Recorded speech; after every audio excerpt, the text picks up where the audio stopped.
English विषयामध्ये ग्रामरमधला types of sentences या घटकाचा अभ्यास करणार आहोत। आता जसं मराठीमध्ये आपण वाक्याचे विधानार्थी वाक्य, प्रश्नार्थक वाक्य, उद्गारार्थी वाक्य, साधं वाक्य, मिश्र वाक्य, संयुक्त वाक्य, आज्ञार्थी वाक्य असे वाक्याचे प्रकार पाहतो, तसं इंग्रजीमध्ये सुद्धा आपल्याला वाक्याचे प्रकार शिकायचे। आता याच्यामध्ये जे साधं वाक्य असतं, साधं वाक्य त्याला आपण म्हणतो स्टेटमेंट। म्हणजे त्याच्यामध्ये काय असतं, सब्जेक्ट, कर्ता, त्यानंतर वर्ब आणि ऑब्जेक्ट आणि शेवटी पूर्णविराम असतो, म्हणजे साधं वाक्य। आता साध्या वाक्यामध्ये जर आपण म्हणलं त्याला आपण स्टेटमेंट म्हणू। साधं वाक्य त्याला आपण काय म्हणू, स्टेटमेंट। स्टेटमेंट म्हणजे साधं वाक्य। आता या साध्या वाक्यामध्ये आता एखादं वाक्य आपल्याला म्हणलं तर आय एम टीचिंग किंवा he is a boy, she is girl, we are talking, म्हणजे सिंपल सेंटेन्स, साधं वाक्य, त्याला आपण स्टेटमेंट म्हणतो। आता याचं आपल्याला एखादं उदाहरण द्यायचं म्हणलं तर आपण लिहू शकतो काय, this is my book, this is my book. आता त्याच्यामध्ये दुसरा प्रकार जर आपण पाहिला, आपल्याला फक्त चारच प्रकार पाहिजे। दुसऱ्या प्रकारामध्ये आपण क्वेश्चन्स, क्वेश्चन्स म्हणजे प्रश्नार्थक वाक्य, क्वेश्चन्स मीन्स प्रश्नार्थक वाक्य। आता प्रश्नार्थक वाक्याचं आपल्याला सांगितलेलं आहे, त्याच्यामध्ये WH क्वेश्चन असतात आणि वर्बल क्वेश्चन असतात। म्हणजे WH ने सुरू होणारा त्याला आपण WH क्वेश्चन म्हणतो। आता प्रश्नार्थक किंवा प्रश्नार्थी वाक्य कसं ओळखायचं, जर शेवटी प्रश्नचिन्ह असेल तर ते प्रश्नार्थक वाक्य झालं। आता प्रश्नार्थक वाक्याचं एखादं उदाहरण आपल्याला सांगता येईल,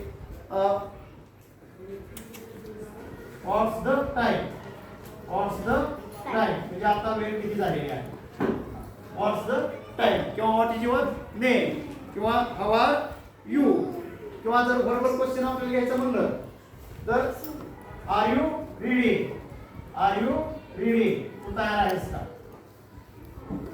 त्यानंतर तिसरा प्रकार जो आहे स्टेटमेंटचा, त्याच्यामध्ये कमांड्स किंवा ऑर्डर्स।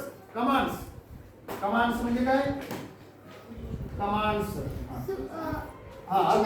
कमांड्स किंवा ऑर्डर्स म्हणजे त्याला आपण म्हणतो आज्ञार्थी वाक्य, आज्ञार्थी वाक्य, आज्ञार्थी वाक्य।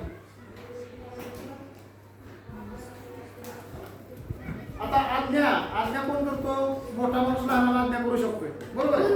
म्हणजे सूचना असतात किंवा आज्ञा म्हणजे come here, shut down the door, अशा प्रकारच्या सूचना केलेल्या आहेत, किंवा स्टँड अप, सिट डाऊन, तर याला म्हणायचं आज्ञार्थी वाक्य।